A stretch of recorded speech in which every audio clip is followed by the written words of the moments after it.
कर दो।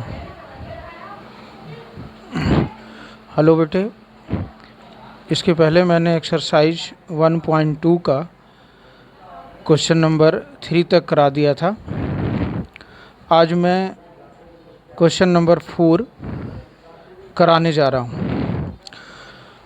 इसमें आप देखोगे क्वेश्चन नंबर 4 जो दिया गया है, कह रहा given that HCF of 306 and 657 is 9, then find the LCM of 306 and 657। तो इसमें एक फार्मूला है जो कि उसी फार्मूले पे ये बनेगा। तो फार्मूला ये है कि the HCF, the product of the HCF and LCM is equal to the product of the number.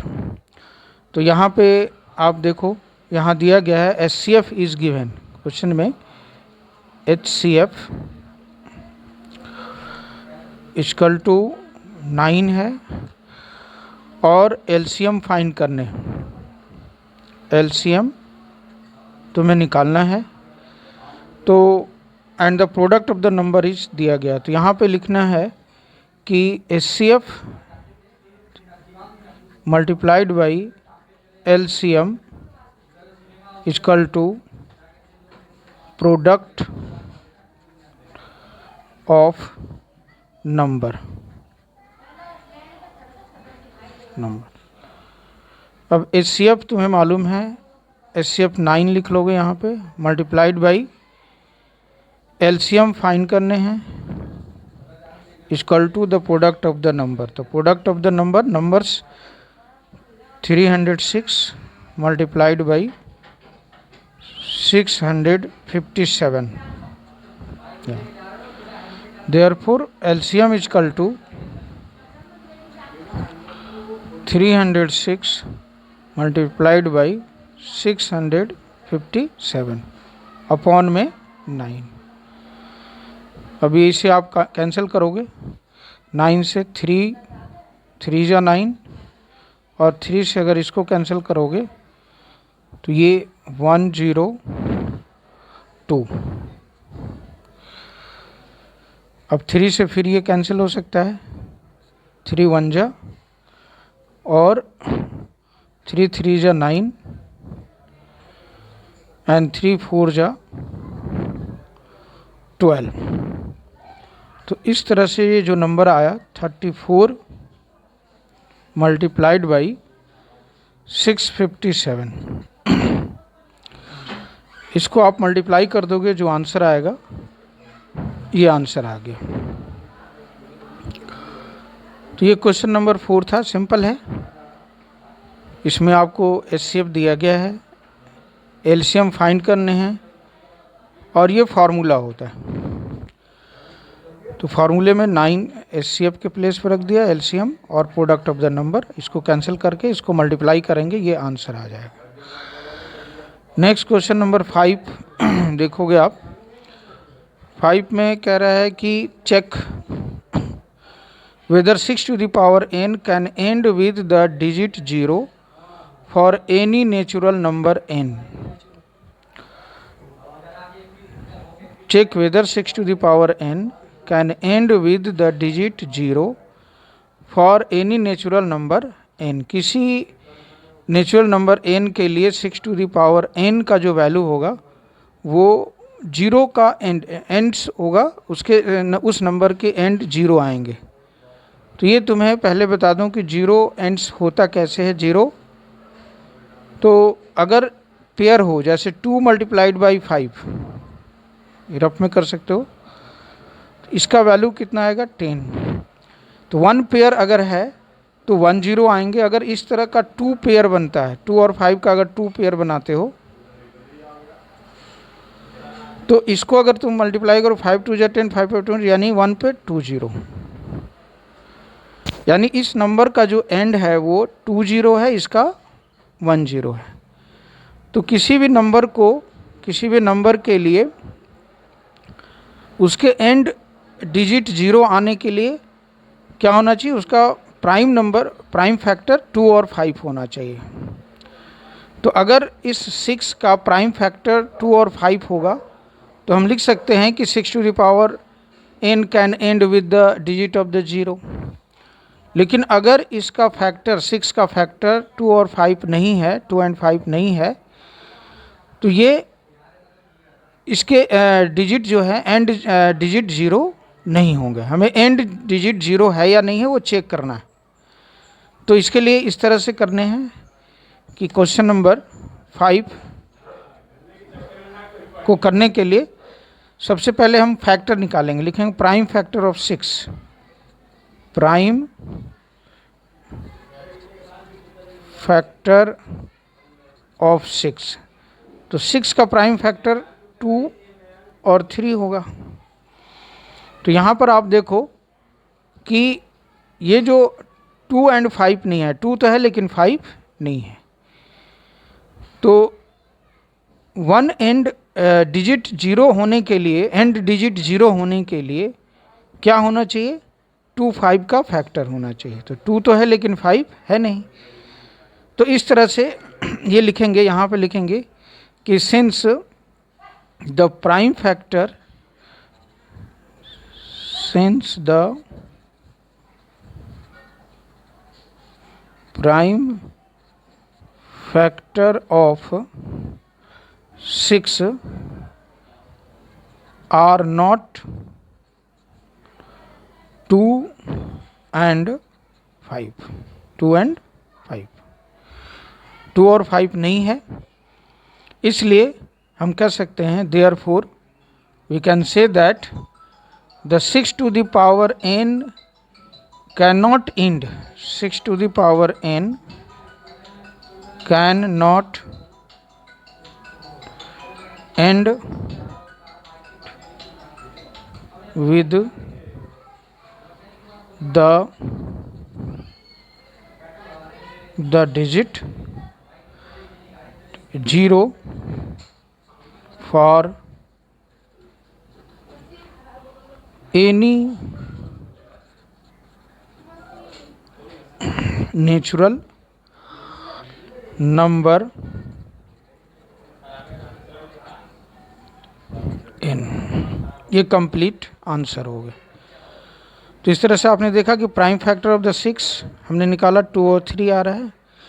Since the prime factor of 6 are not 2 and 5, therefore 6 to the power n can not end with the digit 0 for any natural number n। ये complete हो गया। Next question करने की कोशिश करते हैं। Question number 6 में दिया गया है, कह रहा है एक्सप्लेन वाई 7 मल्टीप्लाइड बाई 11। देखो क्वेश्चन नंबर 6 जो है ये कह रहा है explain why 7 multiplied by 11 multiplied by 13, ये दिया गया है। एंड इतना आर कंपोजिट नंबर्स। तो इसके पहले हमें ये समझना है कि कंपोजिट नंबर और प्राइम नंबर कौन से होते हैं।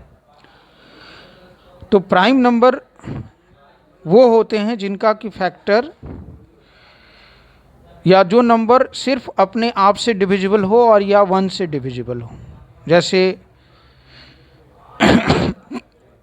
2 प्राइम नंबर है, 2 क्या है? प्राइम नंबर है। 3 भी क्या है? प्राइम नंबर है। 5 प्राइम नंबर है। तो इस तरह के जो नंबर हैं जो सिर्फ 1 से डिविजिबल हैं, 1 से डिविजिबल है, 1 को 2 से डिवाइड कर सकते हैं, 1 से भी डिविजिबल है भी है, और 2 से, ये 2 से सिर्फ डिविजिबल है, सिर्फ 2 से ही है। 3 है तो 3 से डिविजिबल है, 5 है तो 5 से डिविजिबल है। तो ये जो नंबर, इस तरह के जो नंबर होते हैं ये प्राइम नंबर कहलाते हैं। और प्राइम नंबर को छोड़ करके बाकी जितने भी नंबर्स होते हैं वो कंपोजिट नंबर्स होते हैं। जैसे कंपोजिट नंबर का फैक्टर्स जो है उसके 2 और 2 से ज़्यादा जो फैक्टर्स होंगे वो कंपोजिट नंबर। जैसे 6 है, 6 का अगर प्राइम फैक्टर लिखेंगे तो 2 और 3 आ रहा है, 2 मल्टीप्लाइड बाई 3। तो ये प्राइम नंबर नहीं, ये कंपोजिट नंबर है। क्यों? इसलिए कि इसका फैक्टर 2 है, फैक्टर इसके 2 भी है और 3 भी है। 9 is also the composite number. Why? Because its prime factor is 3 और 3। तो इस तरह के नंबर जो कि 2 से ज़्यादा फैक्टर हो जाएं उसको हम कंपोजिट नंबर कहते हैं। तो हमें ये प्रूव करना है कि ये जो दिया गया है, 2 क्वेश्चन बन रहे हैं इसमें। एक तो ये क्वेश्चन है, इसको हमें प्रूव करना है कि ये कंपोजिट नंबर होगा, और दूसरा ये क्वेश्चन है। तो इसको मैं करा दे रहा हूँ और इसी के जैसा आप ये वाले भी कर सकते हो। तो देखो, इस क्वेश्चन को इसमें दिया गया, हमें ये प्रूव करना है। ये रफ के लिए यूज कर सकते हो। तो क्वेश्चन नंबर 6 को करने के लिए कह रहा है, ये जो क्वेश्चन दिया गया था 7 multiplied by 11 multiplied by 13 plus 13।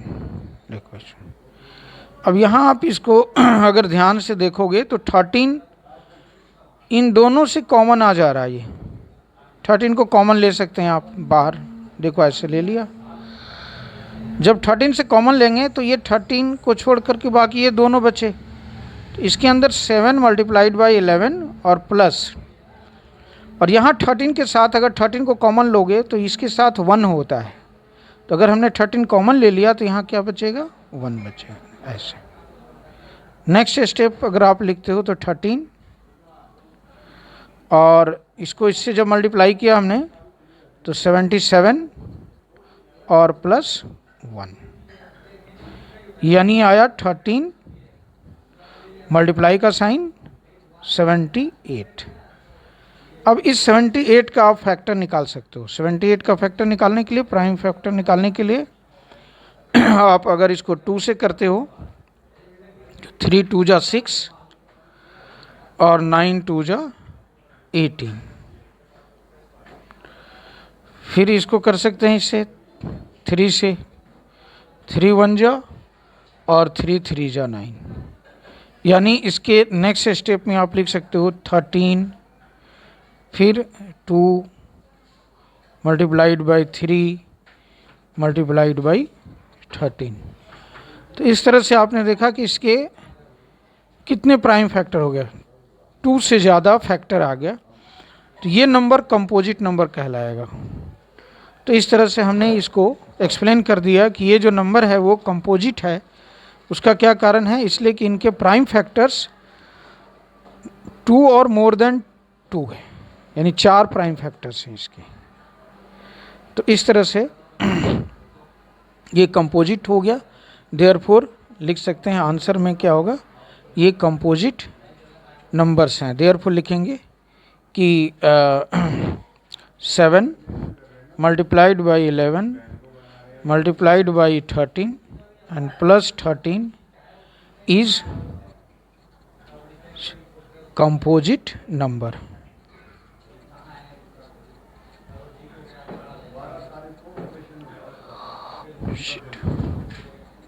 Composite number ये होगा।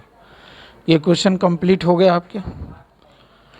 नेक्स्ट क्वेश्चन जो 7 है, 7 क्वेश्चन में कह रहा है कि there is a circular path around a sports field and Sonia takes 18 minutes to derive one round of the field, and while the Ravi takes 15 minutes for the same. Suppose they both starts at the same point and at the same time and go in the same direction. So after how many minutes will they meet again at the starting points? देखो, इसमें question ये दिया गया है कि suppose करो कि कोई ये सर्कुलर पाथ है इस तरह से, और इसमें 2 हैं, सोनिया और दूसरा रवि। ये दोनों इसके चारों तरफ घूम रहे हैं, इस पाथ पर घूम रहे हैं, और ये सेम टाइम में स्टार्ट किए एक ही प्लेस से। तो कहा जा रहा है कि सोनिया 1 राउंड लगाने में 18 मिनट्स टाइम को यूज करती है, जबकि रवि इसको 12 मिनट्स में इस पाथ को, इस टोटल पाथ को कवर कर लेता है। मैंने सोनिया को एक चक्कर लगाने में 18 मिनट्स लगते हैं, जबकि रवि को एक चक्कर लगाने में 12 मिनट लगते हैं और दोनों सेम प्लेस से सेम टाइम में स्टार्ट करते हैं। तो क्वेश्चन पूछा जा रहा है कि after how many minutes will they meet again at the starting point. यहाँ पे वो कितने मिनट के बाद दोनों फिर से एक जगह मिल जाएंगे। तो इसके लिए सिंपल आंसर है कि the required answer is the LCM of 18 and 12, यानी 18 और 12 का अगर आप एलसीएम निकाल दोगे तो वही इसका आंसर होगा। तो यहाँ लिखने हैं कि therefore the required answer will be required answer will be LCM of 12 and 18। अब हमें 12 और 18 का एलसीएम निकालना है। तो इसका प्राइम फैक्टर लिखेंगे। 12 का अगर प्राइम फैक्टर लिखोगे 2 multiplied by 3, 2 multiplied by 3 multiplied by 2, 2 2 जा 4, 3 जा 12। इसको आप इस तरह से लिख सकते हो 2 का स्क्वायर 3। उसी तरह से 18 का अगर लिखते हैं तो 18 का भी आप निकाल सकते हो। यहाँ पे पहले हमने 2 से लिया, 9, 3 और 3, तो ये आ गया 2 मल्टीप्लाइड बाई 3 इंटू 3। तो ये आ जाएंगे 2 और मल्टीप्लाइड बाई 3 का स्क्वायर। अब एलसीएम क्या होता है? तो एलसीएम मैंने बताया था, एलसीएम निकालने के लिए मैंने बताया था कि इसमें जो पावर है एक्सपोनेंशियल, जो एलसीएम निकालने के लिए ज़्यादा पावर जो होगा, जैसे 2 का पावर यहाँ 2 है और यहाँ 2 का पावर 1 है, तो इस तरह से 2 का पावर 2, 2 स्क्वायर हो गया, इसके एलसीएम 2 स्क्वायर हो गया, मल्टीप्लाइड बाई 3 का, यानी ज़्यादा पावर वाले ही एलसीएम होंगे। जैसे इन 3 और 3 ये दोनों कॉमन है, तो इसके पावर क्या है 2 है और इसका पावर 1 है, तो इसलिए इन दोनों का एलसीएम 3 स्क्वायर होगा, इन दोनों में से 2 स्क्वायर होगा। तो इस तरह से आप देखोगे तो 2 2 जा 4 और 9 इक्वल टू 36। तो इस तरह से हमने देखा। तो कह रहा है कि कितने मिनट के बाद, after how many minutes will they meet again at the starting point. तो लिखेंगे कि after 36 minute they will meet again at the starting point. यहाँ लिखोगे कि after 36 minute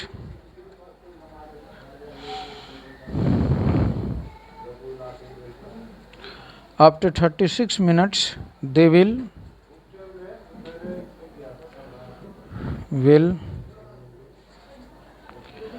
meet again at the, इसके बाद यहाँ से लिख देना at the starting point।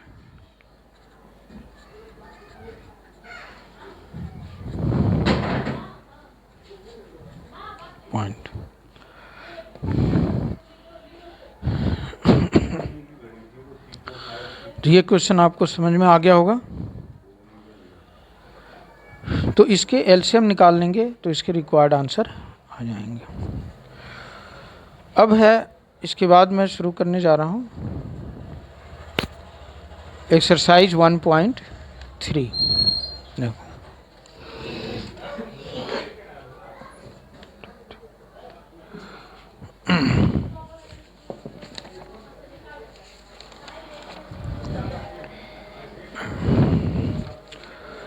देखो नेक्स्ट बताया गया एक्सरसाइज 1.3 में आप देखोगे कि prove that √5 is irrational number. ये बहुत इंपॉर्टेंट क्वेश्चन होता है, इस तरह के क्वेश्चन एक आते हैं एग्ज़ाम में, तो इसको ध्यान से समझना। तो इरेशनल नंबर मैंने बताया था कि इरेशनल नंबर वो होते हैं जो नॉन टर्मिनेटिंग और नॉन रिपीटिंग होते हैं। तो नॉन टर्मिनेटिंग, अगर इनका √5 का जो वैल्यू अगर हम निकालें तो ये नॉन टर्मिनेटिंग आएंगे। एक तो जो डेसिमल होगा, डेसिमल नंबर होगा, वो नॉन टर्मिनेटिंग के रूप में होगा, जो कि मैंने 9th क्लास में बताया था, और नॉन रिपीटिंग, और रिपीट भी नहीं होते। तो इस तरह के जो नंबर हैं ये इरेशनल नंबर होते हैं। तो जितने भी रूट में होते हैं, जैसे √5, √7, √3, ये सभी इरेशनल नंबर हैं। तो हमें ये प्रूव करना है कि √5 इरेशनल नंबर होगा। तो इसे किस तरह से करते हैं, इसको समझने की कोशिश करो।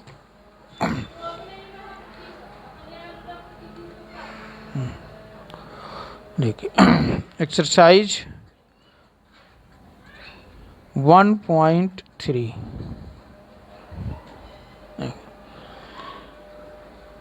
फर्स्ट क्वेश्चन है। क्वेश्चन नंबर 1 में कह रहा है प्रूव दैट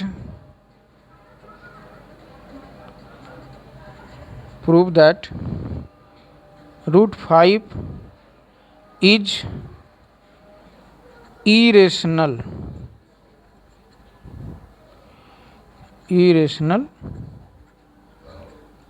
नंबर। ये हमें क्वेश्चन दिया गया है, इरेशनल नंबर। तो इसमें देखो स्टेप जो यूज करेंगे वो क्या स्टेप यूज करते हैं, इसको समझने की कोशिश करो। तो इसके लिए सबसे पहले जब सॉल्यूशन स्टार्ट करेंगे इसके, तो हम इसे मान लेंगे कि लेट √5 इक्वल टू a/b, ये हमने मान लिया। Where a and b are co-prime number।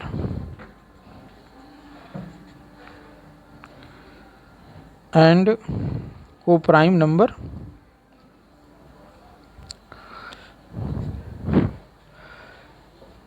तो हमने क्या किया कि √5 को a/b के फॉर्म में, चूँकि ये रेशनल नंबर होते हैं, इससे हमने मान लिया कि ये रेशनल नंबर है, जहाँ की a और b को प्राइम नंबर है। को प्राइम नंबर वो होते हैं जिनका कॉमन फैक्टर सेम नहीं होता है। जैसे अगर कहा जाए कि 5 and 3, इनका अगर फैक्टर निकालोगे तो 1 को छोड़ करके बाकी कुछ कॉमन नहीं है, तो ये को प्राइम हो सकते हैं। 5 और 3 को प्राइम हैं। लेकिन अगर कहा जाए 6 and 9, तो अगर 6 का फैक्टर तुम लिखोगे तो 6 का फैक्टर आएगा 2 × 3 प्राइम फैक्टर। 9 के फैक्टर आएंगे 3 × 3। तो इसमें आप देखोगे कि ये 3 क्या है, कॉमन फैक्टर है।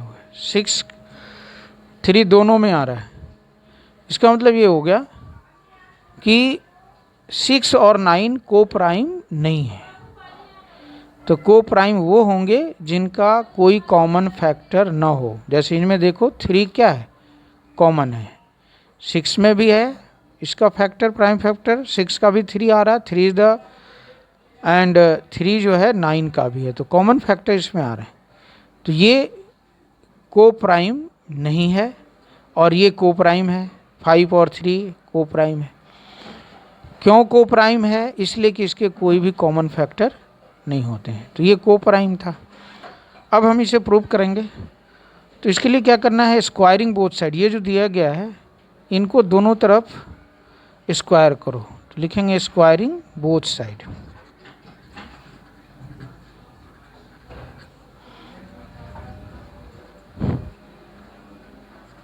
स्क्वायरिंग बोथ साइड, तो दोनों तरफ अगर स्क्वायर करोगे तो 5 का square equal to A square upon B square. 5 का स्क्वायर मालूम है आपको कि 5 का स्क्वायर क्या होता है, 5 होगा, और ए स्क्वायर अपॉन में बी स्क्वायर हो गया।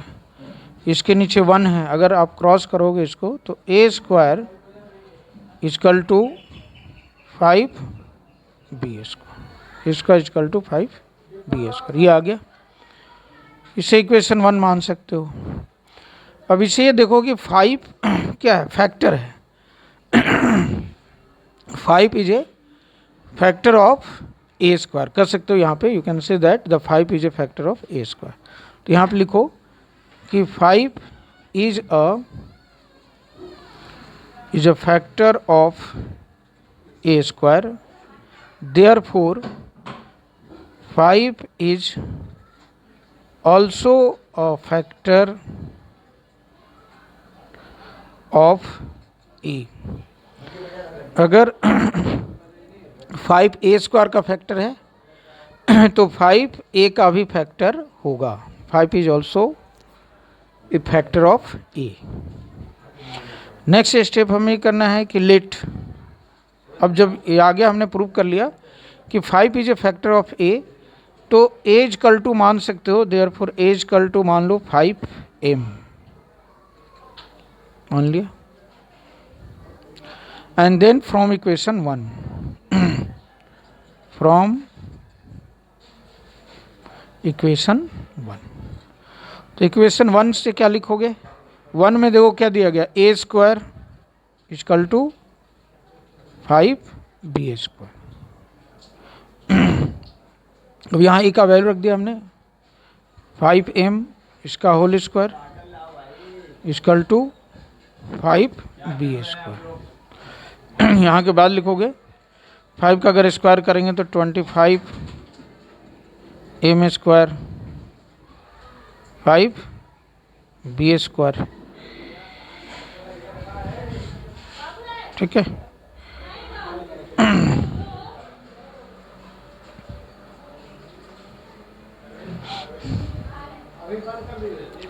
इसको इससे कैंसिल कर दो इसको,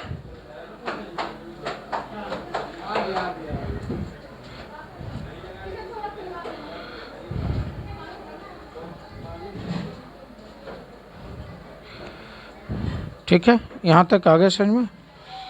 therefore B equal to B square, therefore B square equal to 5m square, ठीक है। अब यहाँ आप देखो कि 5 is also the factor of B square, यहाँ से क्या है, बी स्क्वायर 5 किसका फैक्टर, बी स्क्वायर है, तो देयरफॉर लिखेंगे कि 5 is a factor of B square and therefore 5 is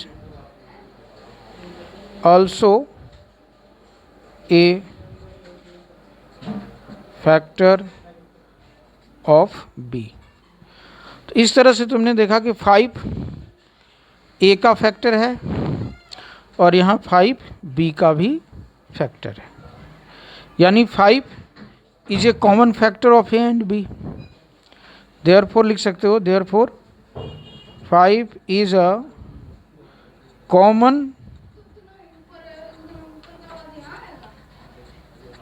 factor of A and B। इसका मतलब क्या चला कि 5 A का भी फैक्टर है और 5 B का भी फैक्टर है, यानी 5 is A common factor of A and B। और अगर 5 A और B का कॉमन फैक्टर है, इसका मतलब A और B क्या होगा, को प्राइम होगा या नहीं होगा, को प्राइम नहीं होंगे। तो देयरफॉर हम लिख सकते हैं कि a and b are not a coprime, therefore a and b are not the coprime, यानी ए और बी को प्राइम नहीं है, and b are not the coprime. इसका मतलब क्या हो गया कि हमने इसको तो माना था कि ए और बी क्या है, को प्राइम है, लेकिन यहाँ पे हमने ये प्रूव किया कि ए और बी को प्राइम नहीं है।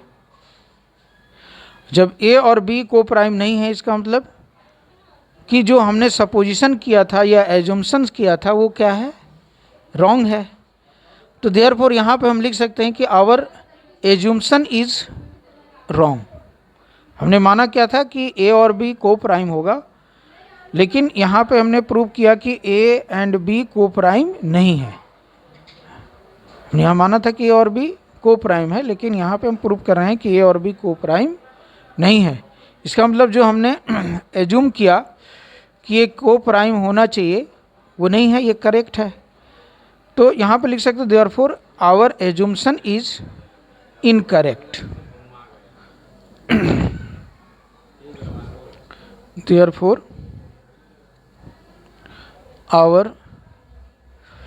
Therefore this is contradiction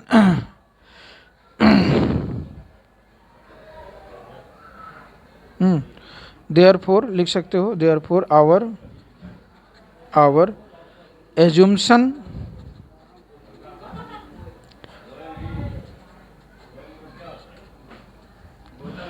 is incorrect,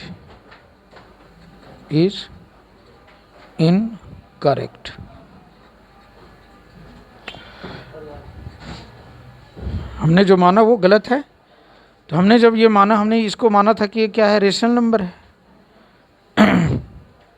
√5 is a rational number and √5 is a rational number. तो therefore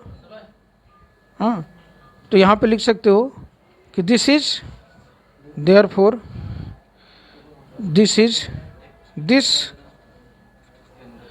contradiction has arisen. This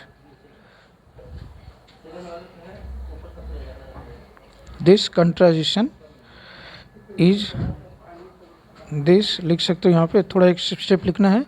This contradiction has arisen because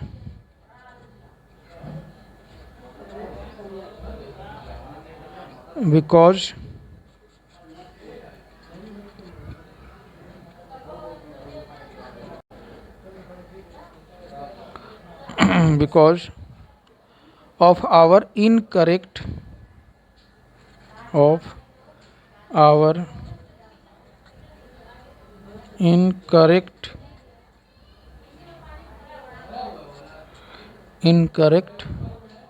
assumptions.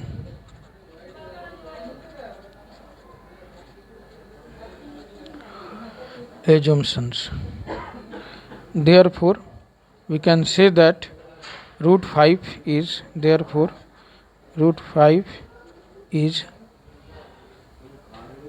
irrational.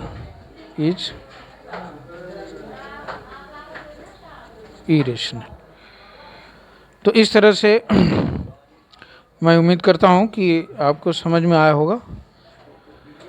तो ये exercise 1.3 का question number 1 था। इसी तरह से तुम्हें कोशिश करने हैं, कुछ मैं होमवर्क दे दूंगा और इसके आगे वाले भी क्वेश्चन कोशिश करना है, करने के लिए नहीं आएगा मैं फिर इसके लिए नेक्स्ट वीडियो में मैं इसे भी समझा दूंगा। ओके, ऑफ कर दो।